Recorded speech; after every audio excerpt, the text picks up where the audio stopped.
All right, before we begin today, Harper said she had two very important announcements that she needed to share. Harper, what did you want to share with everybody? Toesies. Your toesies. What color are your cute little toesies? Green. Green. We had a little pedicure session in the playhouse yesterday. And what was your other very important announcement? Flamingo. Needed everyone to see that flamingo. Thank you for sharing them with us, Harper. Are you ready for the story now? Yes. Okay, awesome. Do you want to stay here or do you want to sit in your chair?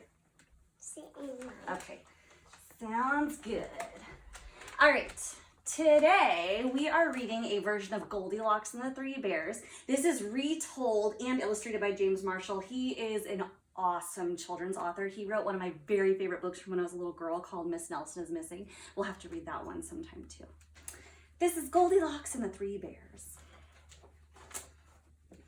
Once there was a little girl called Goldilocks. What a sweet child, said someone new in town. That's what you think, said a neighbor. One morning, Goldilocks' mother sent her to buy muffins in the next village. You must promise not to take the shortcut through the forest, she said. I've heard that bears live there. I promise, said Goldilocks. But to tell the truth, Goldilocks was one of those naughty little girls who do exactly as they please. Meanwhile, in a clearing deeper in the forest, in a charming house all their own, a family of brown bears was sitting down for breakfast. Yeah. Breakfast? What do you eat for your breakfast? Cereal sometimes, yeah. But Dee! Cried big old Papa Bear. This porridge is scalding. I've burned my tongue. I'm dying, cried Baby Bear. Now really, said Mama Bear, who was of medium size. That's quite enough. I know, said Papa Bear. Why don't we go for a spin while the porridge is cooling? Excellent, said Mama Bear. So they got on their rusty old bicycle and off they went. A few minutes later, Goldilocks arrived at the bear's house. She walked right in without even bothering to knock. On the dining room table, there were 3 inviting bowls of porridge. I don't mind if I do, said Goldilocks, helping herself to the biggest bowl. But the porridge in the biggest bowl was much too hot. Patilly! Cried Goldilocks, and she spat it out. Next, she tasted the porridge in the medium-sized bowl, but the porridge was much too cold. Then Goldilocks tasted the porridge in the little bowl, and it was just right. Neither too hot nor too cold. In fact, she liked it so much that she gobbled it all up. Feeling full and satisfied, Goldilocks thought it would be great fun to have a look around. Right away, she noticed a lot of coarse brown fur everywhere. They must have kitties, she said. Do you have kitties? Yes. You do. Yes, have Maya and Pearl. Maya and Pearl. How many? 1, 1 and 2. very good. In the parlor, there were 3 chairs. I don't mind if I do, she said, climbing into the biggest one.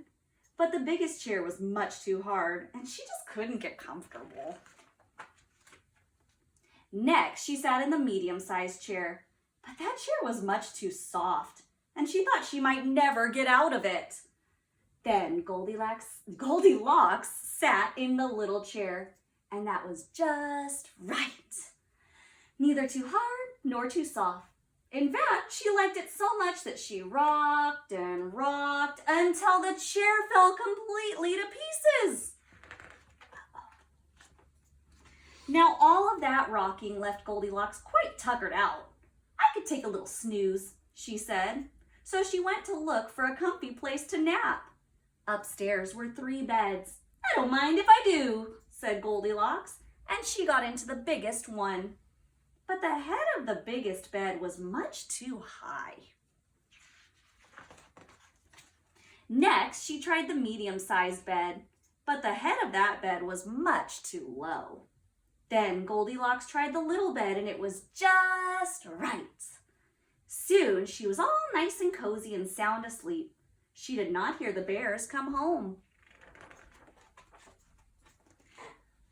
Uh-oh. The three bears were mighty hungry, but when they went in for breakfast, they could scarcely believe their eyes. "Somebody has been eating my porridge," said Papa Bear. "Somebody's been in my porridge," said Mama Bear. "Somebody has been in my porridge," said Baby Bear, "and eaten it all up." In the parlor, the three bears were in for another little surprise. "Somebody has been sitting in my chair," said Papa Bear. "Somebody has been sitting in my chair," said Mama Bear. "Somebody has been sitting in my chair," said Baby Bear, "and it's broken to smithereens." No. The three bears went upstairs on tiptoe, not knowing what they would discover. At first, everything seemed fine, but then Papa Bear lay down on his big brass bed.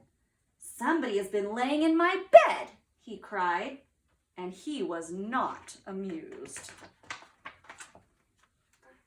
"Egads!" cried Mama Bear. "Somebody's been laying in my bed." "Look!" cried Baby Bear. "Somebody's been laying in my bed, and she's still there." "Now see here," roared Papa Bear.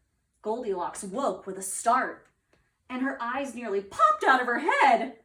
But before the bears could demand a proper explanation, Goldilocks was out of bed, out the window, and on her way home. "Who was that little girl?" asked Baby Bear. "I have no idea," said Mama Bear, "but I hope we never see her again." And they never did. Did you like that story? I think that's the first time you've ever read Goldilocks and the Three Bears, isn't it? Yeah. Awesome. You'll probably hear that a lot throughout your school. We are actually going to revisit this story again in an activity that my Cougars are going to do in about 2 weeks when we practice point of view. We'll be looking at the difference between Goldilocks' point of view in this story and the Three Bears' point of view, because I bet they have a difference of opinions about how things were handled. Do you want to come say bye? Yes. Do you want to come up here? No, right there. Okay. Bye. Bye.